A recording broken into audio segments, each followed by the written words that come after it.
Hello! Welcome to the NOWMAN Show. I am NOWMAN, the superhero of the present moment.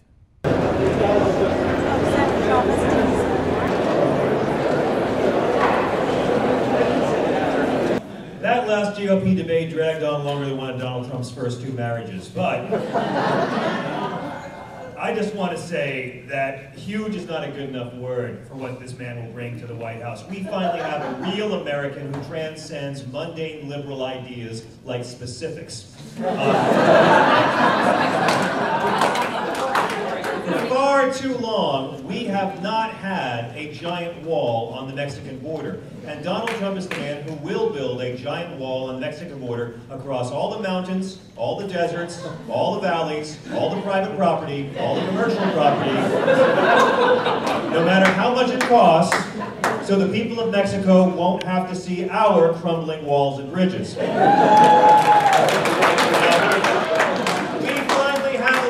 Who was born at the top of the economic ladder, who's convincing people in the middle of the economic ladder that their problems come from low-wage, below-minimum-wage immigrants on the bottom of the economic ladder. And God bless Donald Trump for telling the truth, whatever that is. I just want to say one other thing about Trump that we all have to remember. There's so many racial problems in this country. Black people, white people. Who can solve it? An orange person. Exactly. Orange lives matter. I'm pretty tired of those Mexican illegal immigrants being responsible for all the outsourcing, deindustrialization, and automation of American jobs. Hello, this is Niswander. I'm here at Politicon with John Fugelsang. John, thank you for being on the NOWMAN Show. Thank you. Now, we just got through seeing satire, I'm assuming. My part was. Your part was. So, for those that might have been coming in late who didn't know what was going on, are you now a conservative? Or? I think most sane people are progressive and conservative in some ways. I think people who are just all one or the other are kind of like people a little too into Star Trek. So, you know, I think our commonalities outweigh our differences. Yes, it was brilliant. I just have to tell you it's brilliant, and can't wait to show it, some of it to our audience in the show. And I ask this of most of my guests, if not all of them, depending. I think we need a new renaissance. What can we do together to help make the world a better place? Well, I mean, I know there are those who would say we're in a tech renaissance, but to make the world a better place, you know, on a practical level, you got to get money out of politics in America. That's the square root of all of our problems. But on a bigger level, America needs love.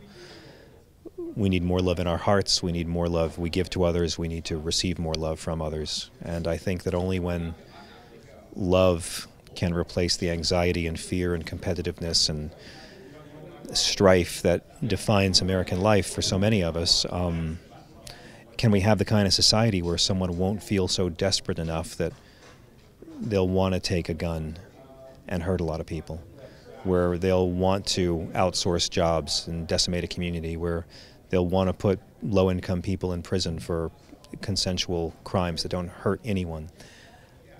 I think that we need more empathy, and I think that we need more love, and I don't know how that's going to happen, but you know, we all get to choose every day if you're going to generate more angst or more love, and I think that's the sort of thing that has to be done on a very personal, individual, one-by-one level. I agree, and we can start doing that right now. This is Niswander. I'm with John Fugelsang on the NOWMAN Show. An avid political enthusiast. Yes, give it up for yourself, political enthusiast. Since we've been brought here by Politicon to do this entertainment for you all, everyone's always talking about the Founding Fathers whenever there is some sort of election. So we thought, well, maybe we should just be here for once to respond to it. Sure. But I'm so confounded by these times. Everything's so different now. I've written a song, and my good friend Madison here helped me write it as well. James Madison, calling me sweetheart. Yes, sir, you are. And we'd love to sing this for you right now.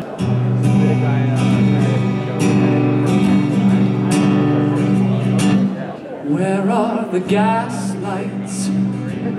Where are the horses? Where is the Postmaster General delivering letters to me?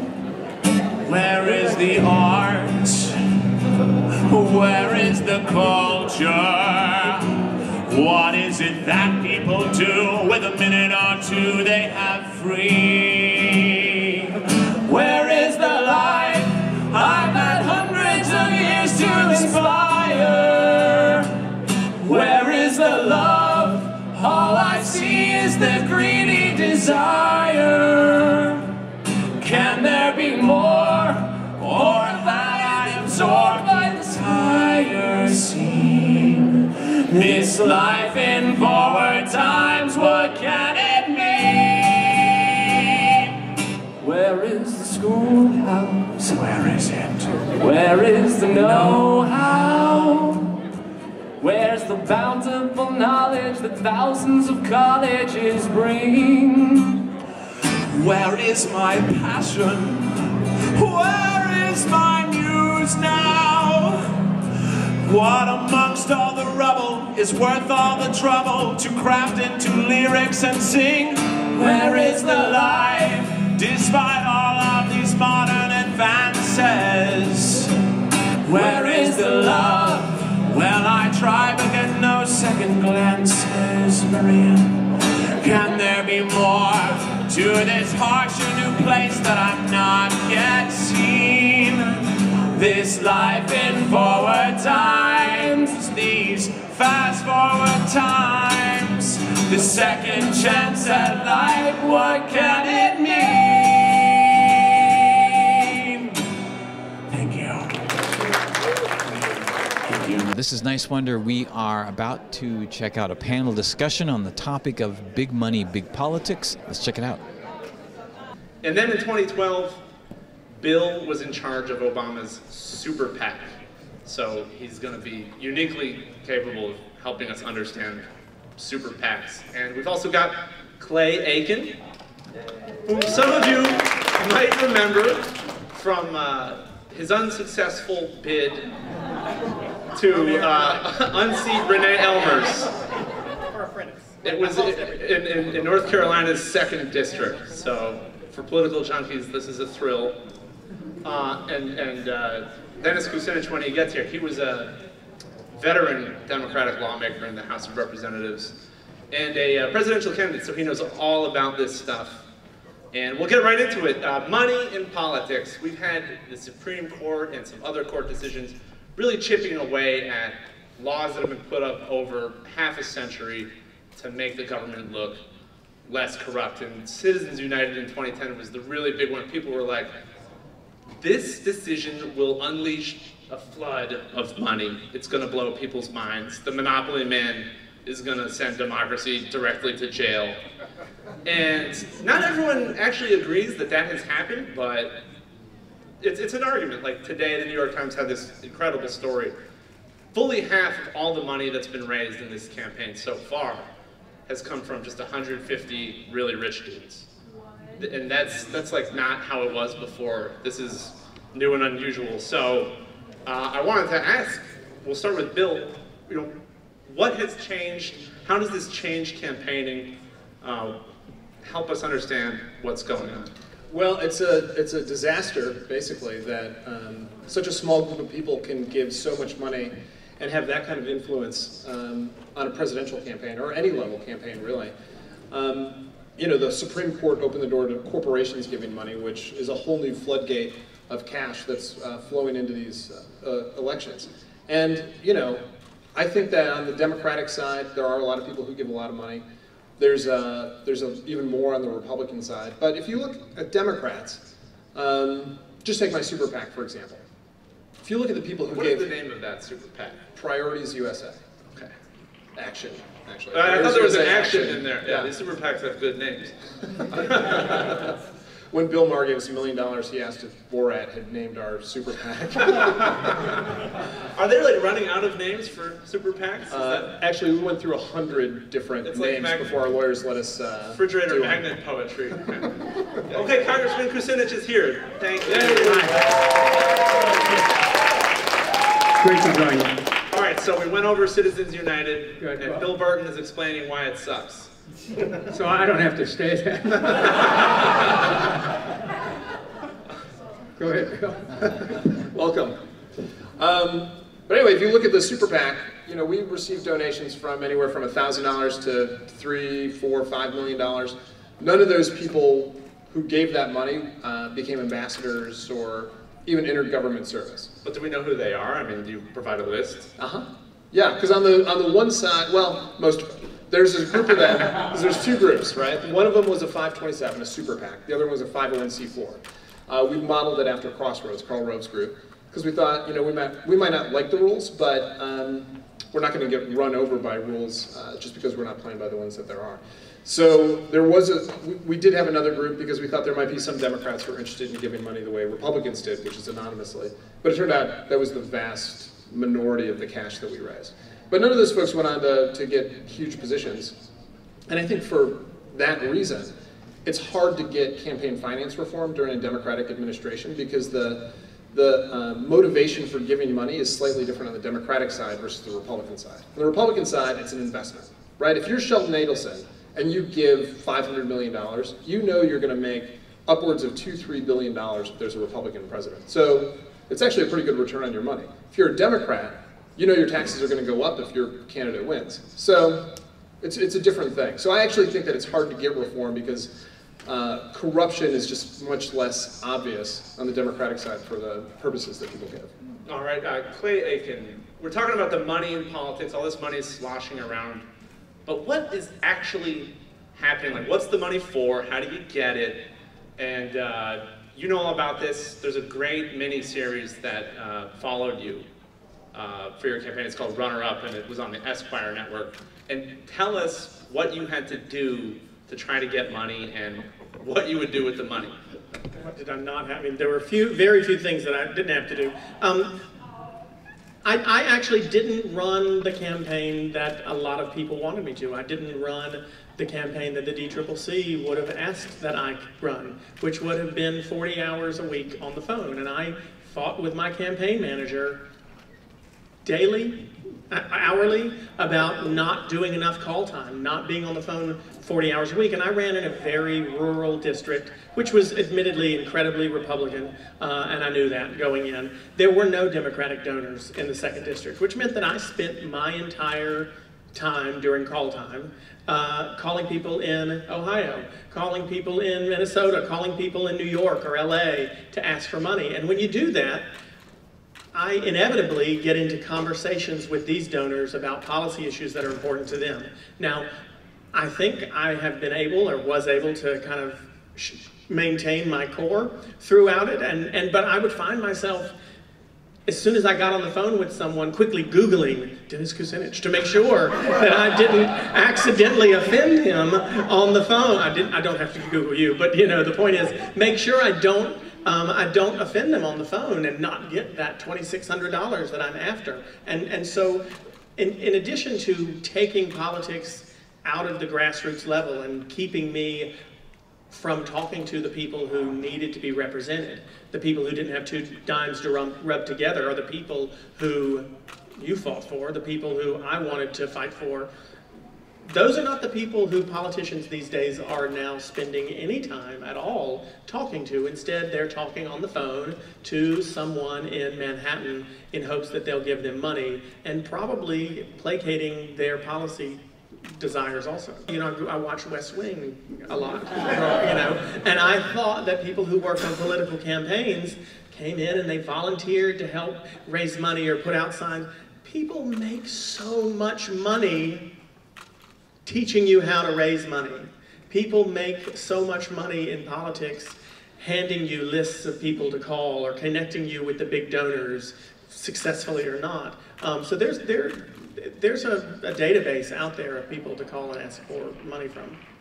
Can I just, in defense of the DCCC? First of all, what is the DCCC? That's the Democratic Congressional Campaign Committee, and it helps organize candidates, give you some helpful pointers. Yeah, I mean, its purpose is to help candidates win elections and put more Democrats in the House of Representatives.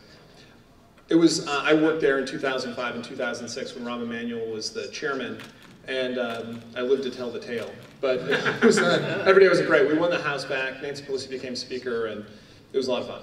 Anyway, the reason that they encourage candidates to spend 20, 30, 40 hours a week on the phone is because the way that you can communicate with voters is putting ads on television or doing them digitally or sending mail to voters and letting them know who you are, what you stand for, and why you disagree with the other person on whatever issue it is. And the reason that there are ads on TV are so that you can do the best you can to make your case either in 30 seconds or in a mail piece.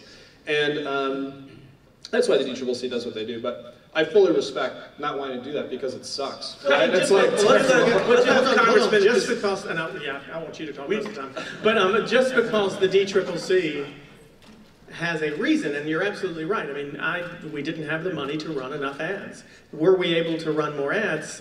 It's like I said, it was a Republican district. We probably still wouldn't have won, but it still doesn't make it okay for that to be the motivator. And this is what you have to do. You have to raise money. Yes, there are rules that are in place that make it impossible to win if you don't raise money, but I'm still not going to sell my soul to the devil or to the devil of money in order to run a campaign. Amen, brother. Let me pick up on that as somebody who's actually run, not counting presidential races, 40 elections, primaries and generals, 132 of them. And in almost every one, I was outspent. Almost every single one of them, I was outspent. So, what do? How do you get your message out? And I don't care if you started the career 50 years ago or 5 days ago. The fact of the matter is, the enduring way that you can win campaigns at a district level, I'm speaking from my own experience, not from theory, is that you make an intensive effort to get out and reach people. In a period of 2 years, with the help of a very skilled scheduler and campaign assistant, I was able, in the greater Cleveland area, to cover over 2,000 events. If people were gathered in a telephone booth, I was there. It didn't matter, just to contact people. And that's the first thing. The second thing is to be active on local issues that have saliency with local constituencies, to show people how you would solve the challenges that exist at a community level. And I was very involved in that. And being involved in local issues, you actually find a way to get media for free. The idea that paid media is the only way is not necessarily true. And then there's the change that's taken place with social media today, the ability to really organize people without having to spend a lot of money.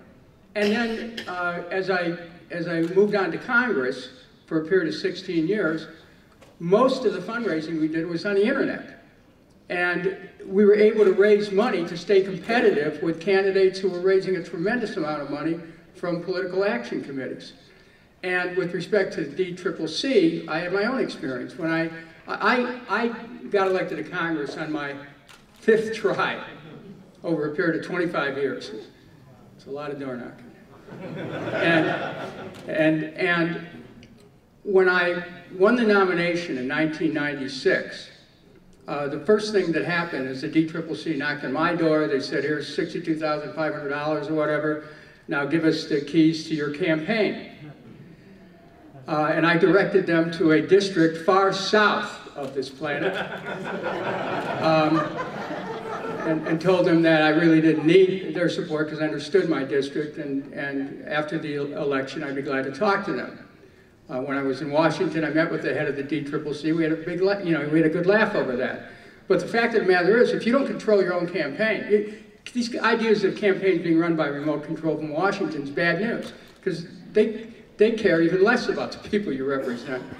And the other thing is, while I'd like to think that being a Democrat makes someone a little bit more honorable, less corruptible, and less able to be bought, I'd like to think that.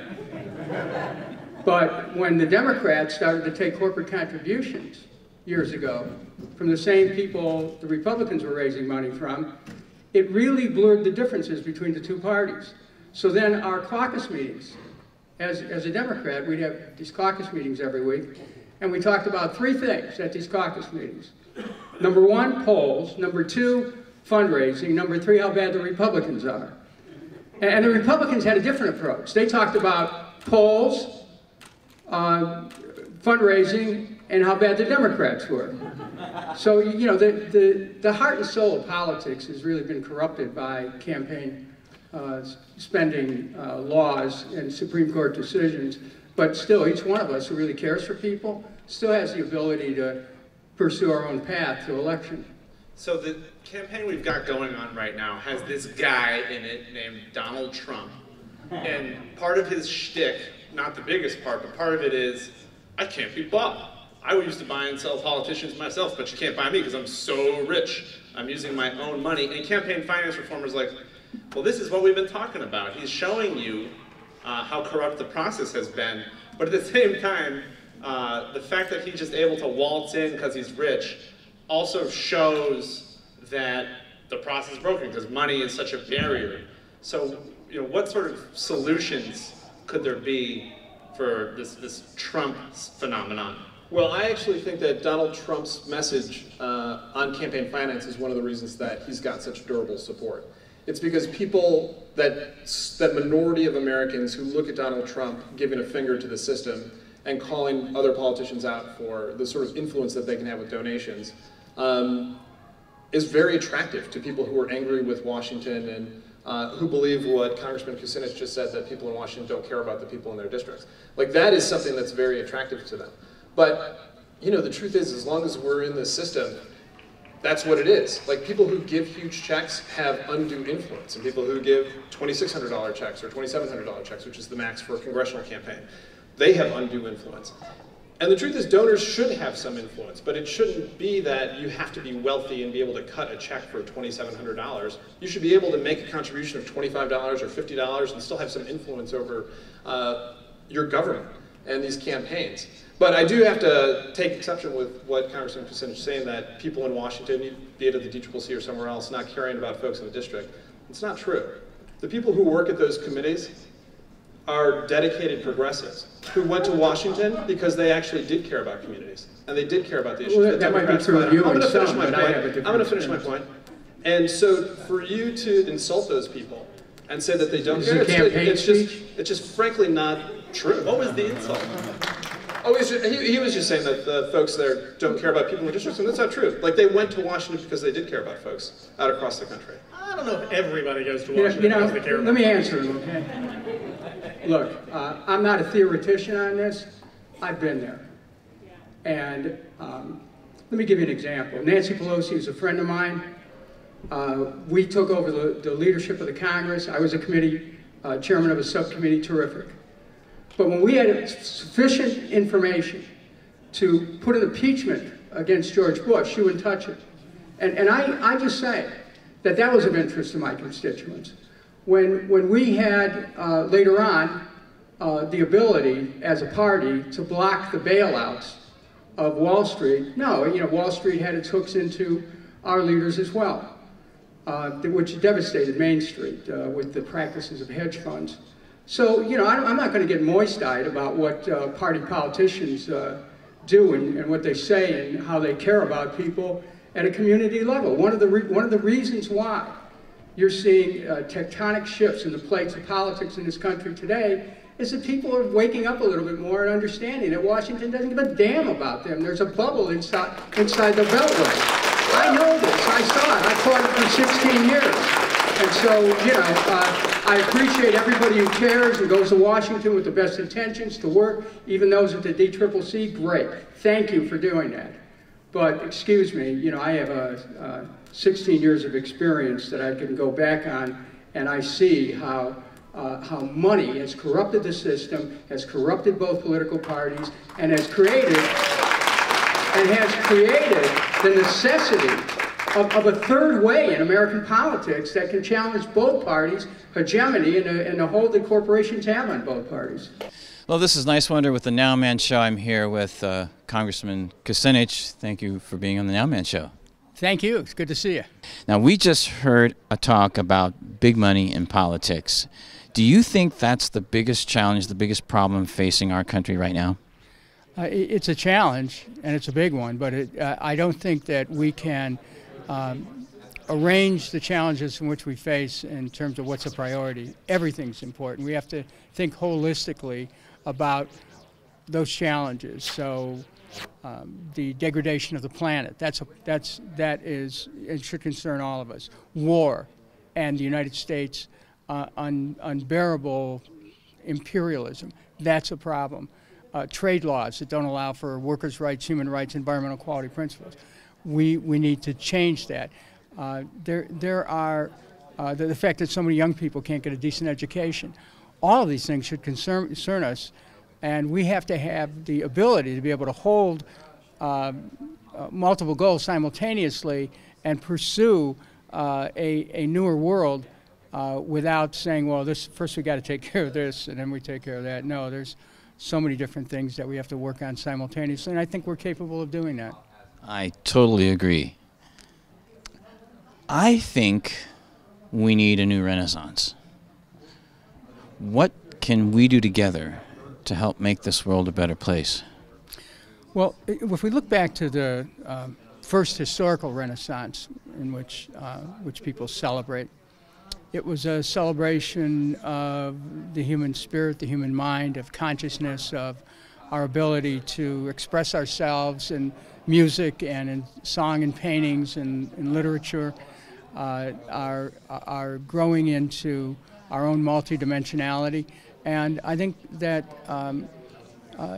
every historical epic requires each of us to recreate the spirit of the times and to become attuned to those sentiments which formed that Renaissance period, which gave people a feeling of joy in living and of the power of human expressiveness.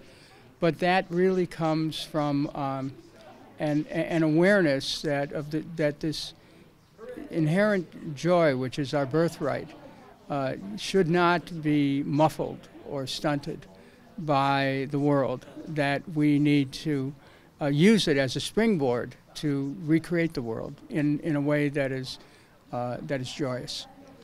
That's fantastic, Congressman Kucinich. I really appreciate you being on the NOWMAN Show. This is Niswander on the NOWMAN Show. The past is gone, the future is yet to come, it's now, right now. The present is here, the future is near, but it's right now, you know. Being with you makes the party complete, so keep the body moving and show us your happy feet. At the end of the night, when all is said and done, I wanna know I did the right thing and had a lot of